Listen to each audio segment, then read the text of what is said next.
What's going on, guys? Been a minute since I've done a meta-analysis, but we're going to go over as many decks as I can find from Utrecht and YCS Ecuador. So let's get into it. So I think Josh had a great profile, and his channel is pretty much like lined up with his beliefs. So I saw he had Tear Elements as the best deck going into this event, and Runic Sprite as the second best deck, which is what he played, so that's pretty honest. And then, I mean, I think it's fair to, even after this, to say, like, best deck going in to this event was Tear. That's what everyone's playing around. I mean, if people didn't think Tear was the best deck, we wouldn't see Exosister in the top 8. But I think Yugioh is, like, challenging, like, prior thought, which is that some archetypes just aren't meant to win. So, like, Yugioh back in the day, we thought it could never win an event, and it actually never did win an event.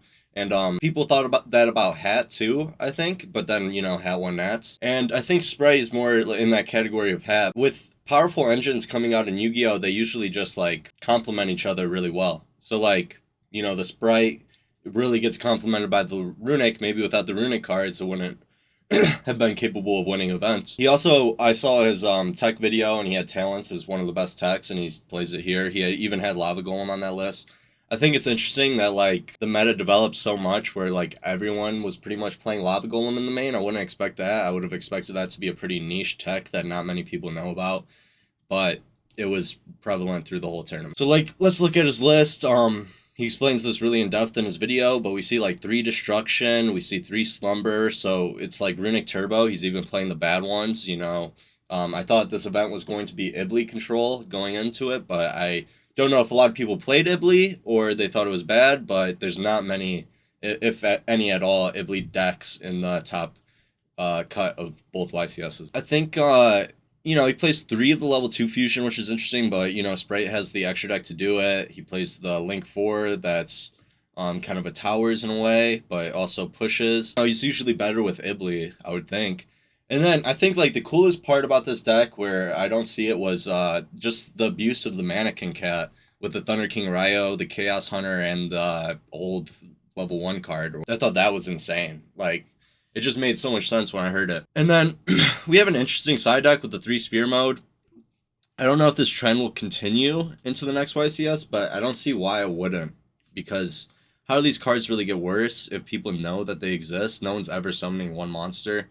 That's just, like, too much of a loss to value. Playing around 1 card that might be in the main deck that's typically a side card. I definitely think Runic Sprite gets worse. I mean, Tear just gets so many more benefits than this deck does. I would not even play Rind in this deck, probably. Because what are you sending without the Nimble manga combo? Or whatever it's called, the Nimble Angler. But Tear, I think, just gets so much more value, like, or benefits from this next set with the Scream, so giving you more access to the trap efficiently. You know, even like a Mine Out, just in the overall archetype, like just the Nib just loses so much value. So we don't even really see Nib in a lot of these main decks and side decks, but we would even see less of it for the next event. The only thing that might happen because of that is, like, Pendulum could be heavily played because it's just going to take advantage of all these decks not playing hand traps, because its end board is insane versus no hand traps.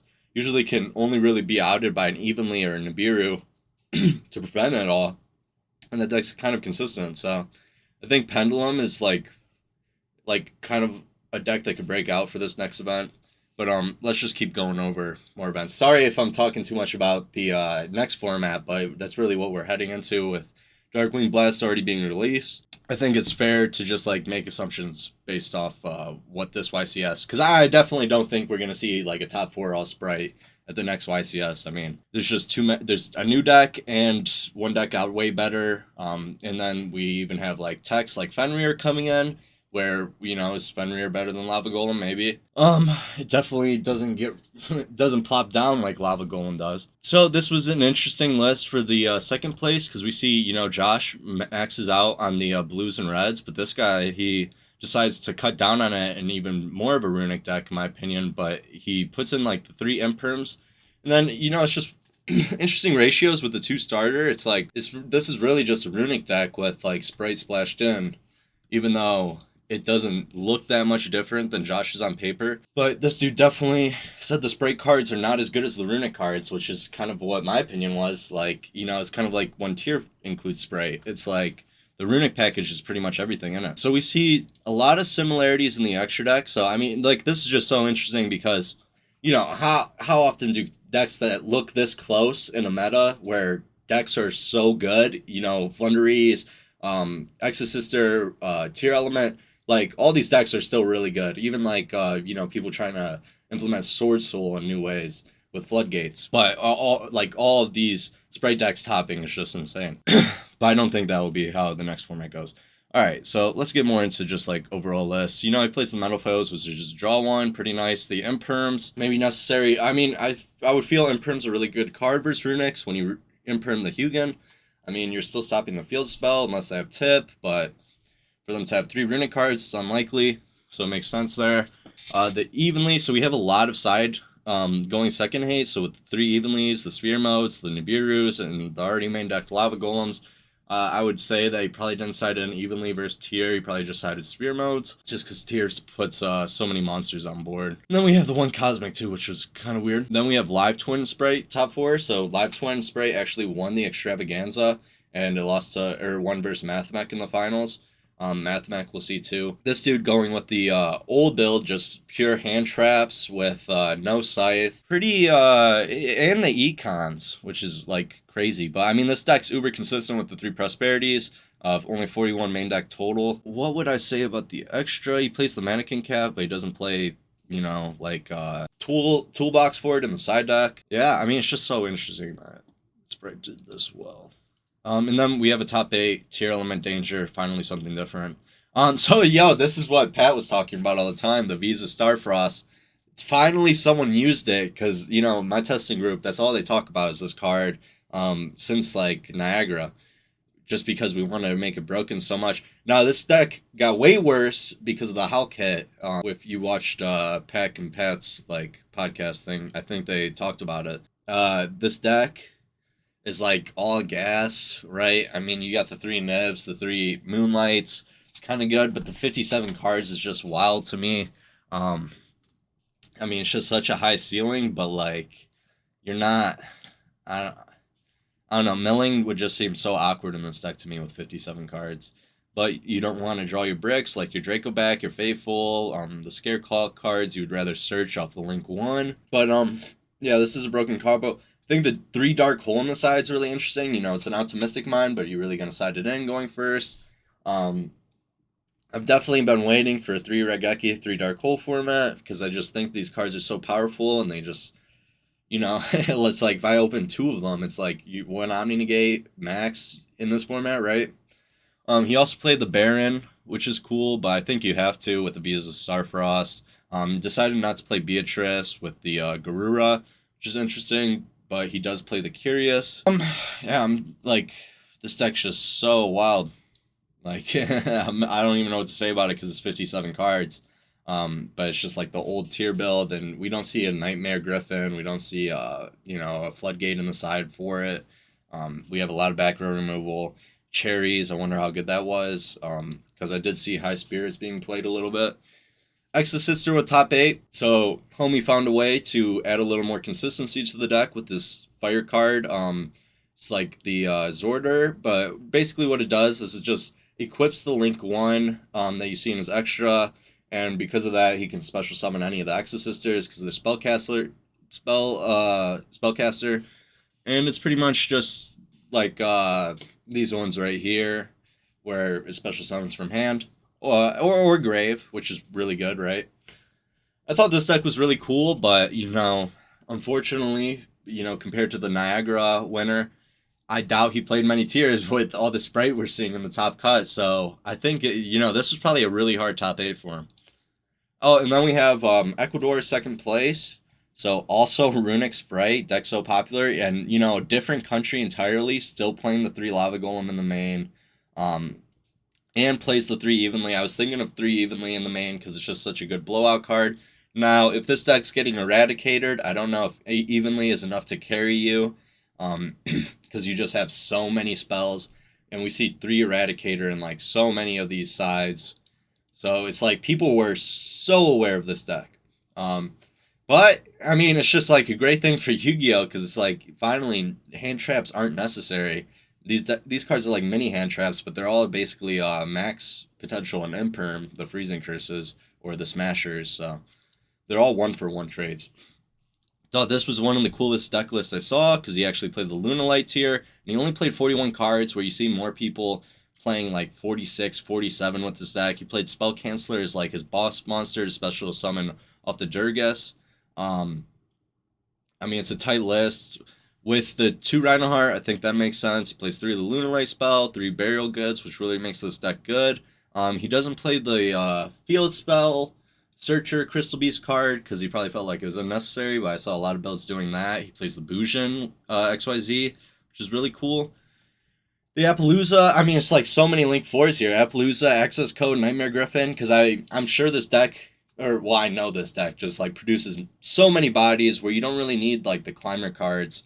And it's a small fusion extra deck with the Dragostapelia. It's pretty much everything that's necessary. I don't know what he would be missing. Just like the second kick, and there is one more fusion card. Oh, okay. No, that would be the Lulucaros in the new meta. That's what I was thinking about because now I think tiers are like a 7-card extra or 6 if you play 1 kick. Then we see the 3 Regeki, so 3 Regeki instead of Dark Hole. Didn't really matter, but I'm sure it was like just as powerful as Dark Hole was. 3 Cosmic. I thought Cosmic wasn't that good this format. Definitely phased out a little bit, in my opinion, with like Runic Mine not being a real deck, right? And then he has the 3 Evenlies on the side, 3 Nibirus to out the boards I mentioned. We see a Mathmech in top 32. Is there anything cool about this deck? It's pretty much cookie cutter. So, like, the side deck with the 3 Drools, I'm sure that maybe was really good for him or separated his deck maybe, but this is kind of just like clear cut someone at a top 32. Not saying he's not a good player, but in terms of innovation, someone has to top with the deck. Like if there's nothing different about it, like one of you got to top, right? That's how I viewed Spright before. So that's how I viewed Sword Soul. That's why I would switch off of it, and I do recommend switching off decks because now what's everyone prepared for? Runic Sprite. So you might like face more people maining Spell Canceller Eradicator, or maybe just Eradicator because they know you're playing Lava Golem. 3 Lava Golem in every deck. Traps get better. Only problem with that, a lot of these traps and spells require you to have the monster, even the new Bestial cards, like either you have to have a Bestial monster on field, or like, the tier element traps, you have to have a tier element on field. So he elected to go with the Engler build with the Rights. I thought Rights might get a lot more powerful, especially in tier with that 57 card list. It kind of gets better because if people are going to main deck the Bestial monsters, like that's kind of your only out. Because you can't play Called By on that, even though it's only at 1 anyway. Plays the 2 Swap Frog. I think a lot of people were excited to see if Swap Frog and Toad would still be a reliable combo, even though it played into Nib. That's why he kind of has to play Enchantress alongside it. But obviously we just see the Runic cards. Drawing 3 is like nothing else. If personally I was playing tier Lament Runic Sprite in the Extravaganza, and it was like an Imblee control deck, and it was just, I thought it was insane. I thought it was the best deck, but the Lava Golem tech seems better. Rika in top 16 of Utrecht. We don't see many different things from prior Rika builds. I mean, 1 Lone Fire is cool. He's playing Moonlight, which is, it's a time card too. 3 Rivalry is kind of just like a staple in this deck now. Kind of Imperm too. I always see Imperm in this deck. I've also seen decks running evenly in the main.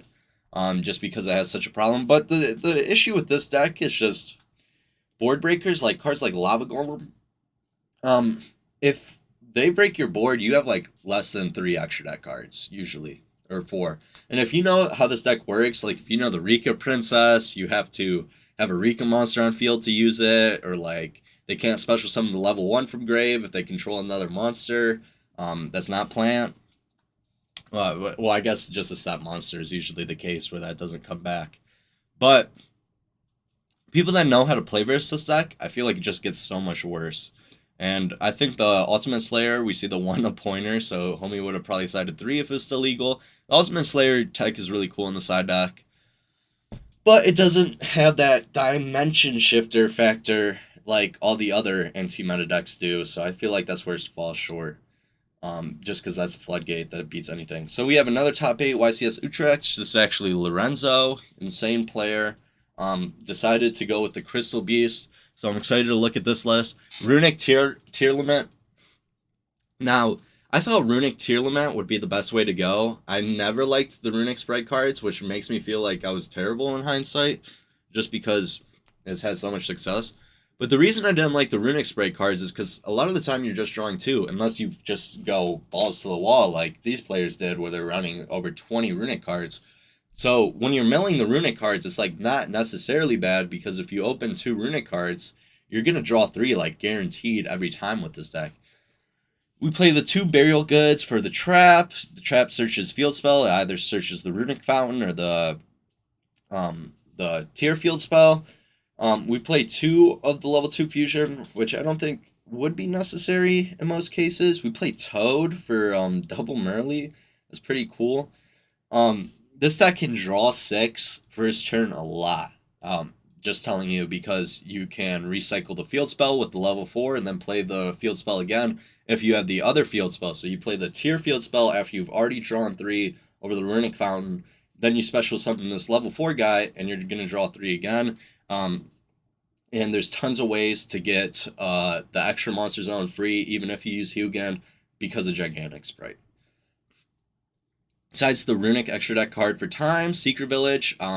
Secret Village has been a card I'm scared of. I think that card could definitely come up for this next YCS as being really prevalent, because Runic cards are hype as hell right now. So I think the Tour Guide Underworld, I was expecting to see that more list. Pankratops, I also think is a really good card, especially if people are considering Fenrir. I feel like Pankratops is kind of like a better Fenrir. Still, even at 1, I mean, you lose out on the value of the free ad, but who cares? Pankratops' effect is way better. You can target whatever you want, right? And it doesn't require your opponent to activate a monster effect. 2 skill drain in the side is weird, I would definitely say, but you draw so much of your deck, it makes sense. Gamma is the best hand trap, but at cost of 1 driver, this deck could maybe been 41 with 3 Imperm, or just maybe he should have played the Lava Golem tech. But it's hard with this deck when you already have the tech of Super Poly, and I think that's what Josh was getting at with the 2 talents. It's like, you don't want to play too much tech and not enough engine, especially now where like no one's ever bricking. So like, if you brick, your opponent is definitely not bricking, I would assume. And then we have another Danger Tier. This one, 40 cards clean with High Spirits. High Spirits gets a real buff next format with the new ad and the new Tier Fusion. So you won't have to play this Jabba the Hutt anymore. So I would say it's interesting, the tier or the danger count with the 4 only and 2 Nezi. And then it's just like, I don't know, with the adventure package, when I played this deck, if you played the adventure package in 40, oh, well, he only plays 1 right, which I was doing, but like, you still will brick. Like, I mean, it's like, and you want to do the Enchantress and everything before, so like milling it isn't like that cool. And milling Griffin or Faithful or Dracoback isn't that cool, so it's like you're playing 4 starters for 3 bricks. I definitely, I don't like those ratios. Just seems too inconsistent for me. And he's got the 4 Snipe Hunters. I don't know. I would just be scared to play a deck like this, I think. Not saying it's bad or anything. It's just like, I feel like it could get really unlucky. Like, you could get unlucky. You only play the 1 Albion. I don't think there's any shame in that unless you play 2 Desires, then you would want it. And not being able to play Desires in this deck, it's just like, looks like a deck that could play Desires, but because of the adventure package, it can't. Now we have another Runic Sprite build. This time, Trick Stars and Droll and Lockbird. So Droll and Lockbird actually seems like potentially a strong card in the next format, especially versus the Runic cards, because I mean, you're not getting Smashers, You're not drawing off your field spell, assuming you use Hugin to search it, or Runic Tip. It's like, Droll has a lot of potential versus this new spell deck, for sure. Especially since all the Spright cards add. Anything cool? So we have the 3D shifter. So this is a D shifter, Trickstar build, game 2, 3. Versus most decks that just auto lose the shifter. I think this list is actually like super clean. I think it's like awesome. He topped with it. This Link 4, we're seeing the Tenyu one. And a lot more decks. The Berserker, my bad, the Berserker one. But yeah, he's in. I think it's both. He's in a lot more decks now. Especially Runic Sprite. But the room for Phoenix and Unicorn, this list just looks like so clean to me. And I'm definitely glad it topped. He plays one of the Battle Trap, which is interesting. Probably necessary in a deck like this. 2 Jets, crazy to me, especially with 2 Smashers. So, I mean, that blows my mind. I wonder what the thought process behind 2 Jet was. Only 1 Fountain is pretty wild too. But I like 1 Fountain a lot because you can just recycle it anyway. Yeah, I mean, just 3 Imperm, 3 Droll for hand traps. But still, like I said, I think this is a really cool list. He takes advantage of the field spell going to 3 finally, which people have been playing in and out at 2. Now we have a top 64 live twin. The last list I have also doesn't main Spright, or doesn't main Scythe. Just playing the Change of Heart, Mind Control, Cosmic Cyclone, I guess, was really prevalent in the main deck for this event. So, although we didn't really see many that did well main it, because I mean, like, who's maining MST in 2022? Like, yeah, I don't know. I'm just maining the tier element, Maxi, or tier element MST if I play it. Now he plays the Griffin with 2 Sanctum and a Trap Tricks on the side and 2 Solemn. So going first, his deck is extremely strong in my opinion. But how is he sending it, right? So it's kind of hard to get those cards in the grave. But I mean, I guess there's a lot of good cards to add with the Griffin still. Even if you use your Smashers, you could get it. I mean, it's still Floodgate too, so I guess that's another practicality for it. But I think I went on long enough with my meta-analysis. It's been too long. I hope you enjoyed it, and I hope you have a good day. Sub and like if you did.